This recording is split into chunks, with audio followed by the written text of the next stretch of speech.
A Place in the Sun. Released in 1951, A Place in the Sun did much more than reinterpret Theodore Dreiser's An American Tragedy. It distilled it. Dreiser's sprawling, morally complex novel, published in 1925, dissected class, ambition, and the legal system through a bleak lens. But director George Stevens, with screenwriters Michael Wilson and Harry Brown, trimmed the novel's socio-political weight and refocused it as a tightly wound emotional drama that resonated with Cold War-era audiences. The shift wasn't subtle, it was strategic, and for many, it worked.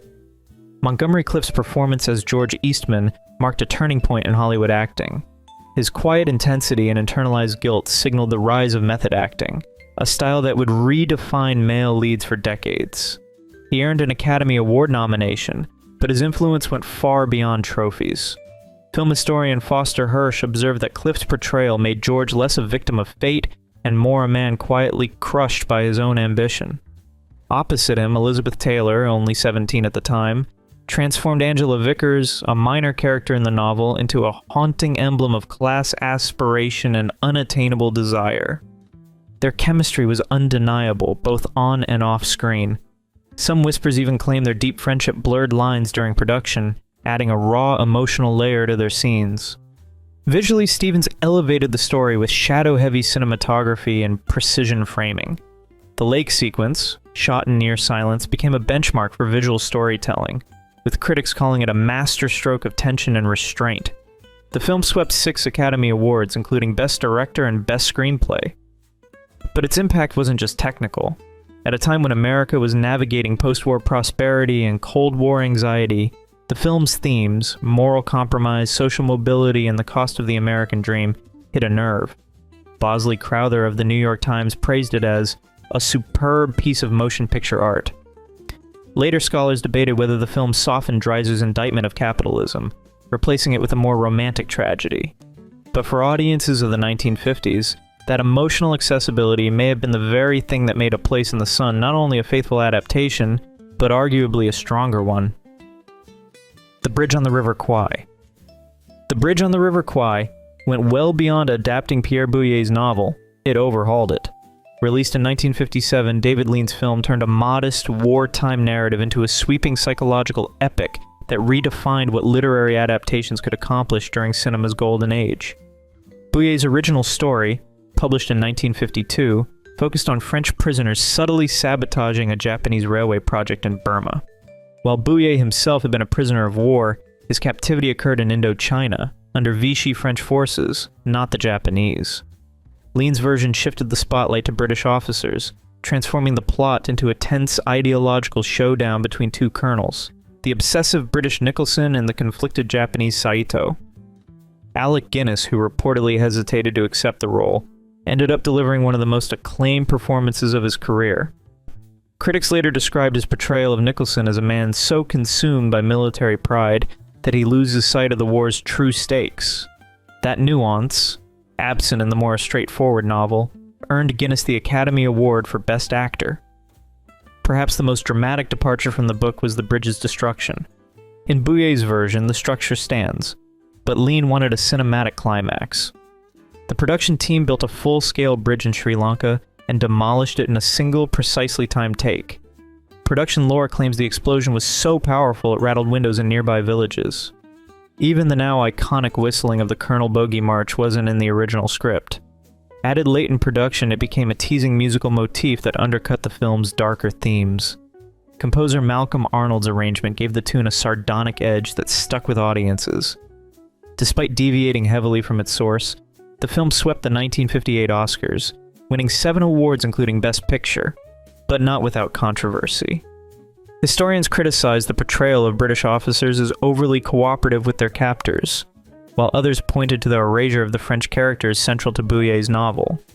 Still, Bouillier expressed admiration for the adaptation, reportedly saying he never imagined the bridge would become such a lasting symbol. Some even surmised that Lean's bold changes elevated the material beyond the novel's reach. With a 4K restoration released in 2017 and ongoing debates about its historical liberties, The Bridge on the River Kwai remains one of the rare instances where rewriting the story proved victorious. Gone with the Wind.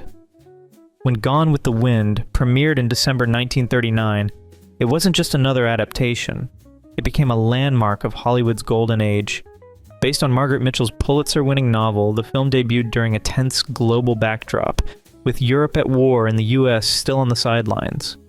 Producer David O. Selznick sought more than fidelity to the source material. He aimed for grandeur. His controversial choice to cast British actress Vivien Leigh as Scarlett O'Hara sparked studio resistance, but Lee's performance earned her an Academy Award and became iconic. Clark Gable, after some hesitation and rumored disagreements over Rhett Butler's emotional depth, brought balance and magnetism to the role. The production was massive. Selznick even ordered the destruction of old sets, including remnants from King Kong, for the burning of Atlanta sequence. The film went on to win 8 competitive Oscars at the 1940 Academy Awards, with Hattie McDaniel making history as the first black performer to win an Oscar, despite being subjected to segregated seating at the ceremony. While the adaptation softened or omitted elements from the novel, such as references to the Ku Klux Klan and 2 of Scarlett's children, it retained the story's sweeping impact. Over the decades, however, Gone with the Wind has drawn scrutiny for its romanticized portrayal of the antebellum South and its depiction of slavery. In 2020, HBO briefly pulled the film from its platform, later restoring it with contextual commentary. Despite such controversies, the film's influence remains undeniable. As both a cinematic achievement and a cultural flashpoint, Gone with the Wind redefined what a literary adaptation could be: lavish, ambitious, and unavoidably complex. The Manurion Candidate. Released in October of 1962, just as the Cuban Missile Crisis gripped the world, The Manurion Candidate didn't just reflect Cold War paranoia, it distilled it. Adapted from Richard Condon's 1959 novel, the film took bold liberties that arguably sharpened its impact. Critics at the time praised the movie's taut pacing and chilling performances, often more than the novel's dense satirical tone. Some even claimed the film clarified Condon's chaotic narrative, transforming it into a sleek political thriller that hit harder than the source material. Angela Lansbury's turn as the domineering mother remains one of cinema's most unsettling portrayals, so effective it overshadowed her literary counterpart. Frank Sinatra, who both starred in and produced the film, reportedly used his clout to fast-track production, despite the script's controversial themes. Later accounts suggested that after President Kennedy's assassination in November of 1963, Sinatra requested the film be pulled from circulation, a claim that still fuels debate. Others suggest the film vanished due to expired distribution rights or shifting studio priorities. Whatever the reason, its absence only deepened its legend. When it resurfaced in 1988, critics reappraised it as not only a masterclass in suspense, but a rare adaptation that surpassed its source in clarity, tone, and cultural bite. It didn't just meet expectations, it rewrote them. The Maltese Falcon. By the time The Maltese Falcon hit theaters in 1941, it was already the third-screen adaptation of Dashiell Hammett's gritty novel. But this version, directed by a first-timer named John Huston, was the first to treat the material as serious literature rather than disposable pulp. Huston's script mirrored Hammett's terse, unsentimental dialogue with striking fidelity, an unusual move in an era when studios often gutted source material to fit formula. Industry gossip even whispered that Huston had typed the entire novel out himself as a warm-up exercise before writing the screenplay, a rumor that adds to the film's almost mythic aura. Humphrey Bogart's portrayal of Sam Spade didn't just reinterpret the character, it redefined him. Unlike Hammett's colder, more physically imposing detective, Bogart's Spade was leaner, sharper, and far more enigmatic. As film noir historian Eddie Muller has noted, Bogart's Spade wasn't just tough. He was calculating, cynical, and always a move ahead. That performance didn't just elevate the role, it set the gold standard for noir anti-heroes for decades to come. Mary Astor's Bridget O'Shaughnessy brought another layer of intrigue. While Hammett's novel hinted at her duplicity, Astor's performance turned her into a psychological chess master. Under Huston's direction, her manipulations felt less like plot twists and more like emotional landmines. Some critics maintain that the tension between Spade and Bridget in the film carries more emotional weight than anything on the page. Visually, the film laid the groundwork for what would later be called film noir. Cinematographer Arthur Edison drenched scenes in shadow, used tight framing to trap characters in moral corners, and built a visual language of suspicion and claustrophobia. Editing sliced through the story with precision, cutting on tension rather than action, a technique that kept the pace relentless. Decades later, critics still point to this film as a pivot point in American cinema. Pauline Kael once described it as the first major film that made crime look like art, an assessment echoed by generations of filmmakers. Despite being a studio production, The Maltese Falcon felt oddly personal, dark, uncompromising, and stylish to the bone. It didn't just honor Hammett's novel, many argue it eclipsed it, and in doing so, it helped shape an entire genre before it even had a name. East of Eden. In 1955, Elia Kazan's East of Eden arrived with a daring approach. Rather than adapt John Steinbeck's entire novel, Kazan focused solely on its final third, zeroing in on the fraught relationship between Cal Trask and his father. This bold narrowing, set against the emotional backdrop of post-war America, proved effective. Critics praised the film's emotional potency, with some arguing it sharpened Steinbeck's themes rather than diluting them. James Dean, in his first major film role, electrified audiences with his raw, unpredictable portrayal of Cal. His intense method acting clashed with the classical discipline of co-star Raymond Massey, a tension Kazan reportedly encouraged to enhance the film's realism. Dean's performance earned him a posthumous Oscar nomination, and Steinbeck himself is said to have approved the casting, allegedly calling Dean the perfect Cal. Visually, Kazan broke with Hollywood convention, using natural lighting, handheld camera work, and long takes to bring a visceral immediacy to the story. Though the film omitted much of the novel's multi-generational scope, its emotional precision resonated with audiences and critics alike. Some purists mourned the loss of the broader narrative, but many hailed the film as a rare adaptation that not only honored its source material, it refined it. Today, East of Eden stands as both a pivotal moment in literary filmmaking and a defining showcase for Dean's short, incandescent career. The 39 Steps. In 1935, Alfred Hitchcock took John Buchan's 1915 novel The 39 Steps and transformed it into a cinematic thriller that many argue surpassed its source material. The original book, while influential, leaned heavily on internal monologue and episodic pacing. Hitchcock stripped that down and rebuilt it as a fast-moving, visually driven story that introduced the now legendary wrong man trope. An innocent man on the run, framed for a crime he didn't commit. That device would become a Hitchcock hallmark, echoed in later films like Saboteur and North by Northwest. Robert Donat's portrayal of Richard Hannay added layers of charm and dry wit that weren't present in the novel. Film historian David Thompson once noted Robert's rare ability to be funny, frightened, and gallant in the same moment, a blend that made the character more engaging than his literary counterpart. The handcuff sequence, where Hannay is chained to Pamela, played by Madeleine Carroll, was pure Hitchcock invention. It wasn't in Buchan's novel, but it became one of the film's most enduring images. That scene alone turned abstract paranoia into physical tension, reinforcing Hitchcock's belief that suspense was about delayed information, not sudden shocks. Commercially, the film was a breakout hit in the United Kingdom and found similar success in the United States.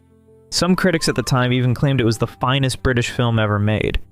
Rumors have long circulated that the film's success caught the attention of Hollywood studios, accelerating Hitchcock's move to the US just a few years later. While the novel remains a classic of early spy fiction, the film's influence on the thriller genre is undeniable. It streamlined the plot, heightened the stakes, and set a new standard for cinematic suspense, proving that in the right hands, a good book can become an even better film. The Nun Story. In 1959, Fred Zinnemann directed a film that quietly stunned critics, The Nun Story. Adapted from Catherine Holmes' 1956 novel, it followed a Belgian woman's path into religious life, and the inner conflict that came with it. While the book offered rich introspection, the film leaned on restraint. Zinnemann stripped away narration and let the camera do the talking. Audrey Hepburn's performance, marked by silence and subtlety, earned her an Academy Award nomination for Best Actress. The film itself was nominated for 8 Oscars, including Best Picture. Some film historians argue it even surpassed the novel by translating spiritual turmoil into quiet visual tension. Shot in Rome and the Belgian Congo, the production was known for its commitment to realism. It's rumored that Hepburn spent time living among nuns to prepare, a claim that's been repeated in biographies and interviews. Others point to her Catholic upbringing as a reason the role hit close to home. Some even speculate it left her emotionally drained. At a time when adaptations often soften their source material, the Nun Story did the opposite. It leaned into austerity and came out stronger for it. To Kill a Mockingbird. In 1962, Universal Pictures released To Kill a Mockingbird, a film adaptation that did far more than honor Harper Lee's Pulitzer-winning novel. It amplified it. Directed by Robert Mulligan and produced by Alan J. Pakula, the film leaned into black and white cinematography. Not for budget, but to reflect the stark moral contrast at the story's core. Some posited this visual choice was a quiet nod to the civil rights movement, which was reaching a boiling point that same year. Gregory Peck's portrayal of Atticus Finch became a cultural touchstone. His performance won him the Academy Award for Best Actor and, according to Harper Lee herself, resurrected the spirit of her father, who inspired the character. She later gifted Peck her father's pocket watch, a deeply personal gesture that underscored just how closely the film mirrored her vision. Screenwriter Horton Foote took a risk by shifting the novel's child-centered narrative toward Atticus. The gamble paid off, giving the film a stronger dramatic arc while preserving the emotional gravity of the source material. Critics praised the adaptation's clarity, though some contended it softened the novel's more pointed critique of white complicity. Still, the film didn't shy away from exposing systemic injustice. Released just months after James Meredith integrated the University of Mississippi under federal guard, its timing was more than coincidental. The Academy responded with 8 nominations and 3 wins, including Best Adapted Screenplay. Behind the scenes, whispers circulated that some in the industry quietly believed Paul Newman's performance in The Hustler deserved the Best Actor award instead. That debate still surfaces in film retrospectives. In 2012, a restored version marked the film's 50th anniversary with museum exhibitions and a limited theatrical re-release. Decades later, To Kill a Mockingbird remains one of the rare examples where a film adaptation didn't merely keep pace with its literary origin, it arguably helped cement it as a cornerstone of American cultural memory. Rebecca. Released in 1940, Alfred Hitchcock's first American film surpassed the high bar set by Daphne du Maurier's best-selling novel with a haunting precision that still stirs debate. Backed by powerhouse producer David O. Selznick, fresh off the 1939 juggernaut Gone with the Wind, the adaptation was marked by creative friction. Selznick insisted on fidelity to the book, flooding Hitchcock with detailed memos. Hitchcock, famously averse to micromanagement, preferred subtext over exposition. The result? A tug-of-war that somehow sharpened the film's edge. The production code forced a crucial change. In the novel, Maxime de Winter confesses to killing Rebecca. In the film, her death becomes an accident. That sanitized twist oddly deepened the film's eerie ambiguity. Joan Fontaine's portrayal of the second Mrs. de Winter captured the novel's psychological tension, while Laurence Olivier's Maxim added a frosty detachment that wasn't as prominent in print. Rebecca swept the 13th Academy Awards, winning Best Picture, the only Hitchcock film to ever do so. Hitchcock earned his first Best Director nomination, but lost to John Ford for The Grapes of Wrath. Fontaine, despite her critically praised performance, lost Best Actress to Ginger Rogers for Kitty Foyle. Some suggest that internal studio politics played a role, though no direct rivalry existed in that category. Whispers also linger about Hitchcock's dissatisfaction with the final cut, which he reportedly never considered truly his own. Still, Rebecca endures as a rare case where Hollywood's golden age delivered a film adaptation that stood toe-to-toe with its literary origin, and in certain respects, discreetly surpassed it. If you've enjoyed this video, please leave a like and comment. Also consider subscribing and hitting the notification bell to get notified of our new videos each week. Thanks for watching.